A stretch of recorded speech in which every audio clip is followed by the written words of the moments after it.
तर ही बातमी निश्चितच पालकांसाठी महत्त्वाची आहे। पालकांचा खिस्सा आणखी रिकामा होणार आहे। पाहुयात नेमकं ते कसं।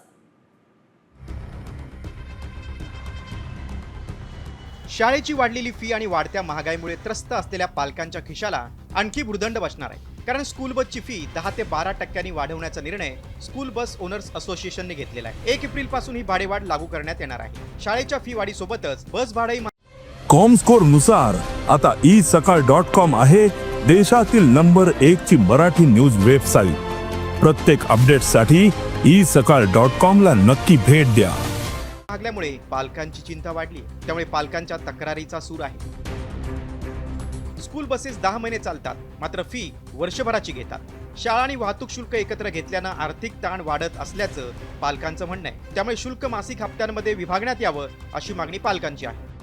नवीन बस खरेदीसाठी खर्च वाढल्याचं बस मालकांचं म्हणणं आहे। खराब रस्त्यांमुळे बस देखभालीसाठी खर्चही वाढल्याचा दावा केला जातो।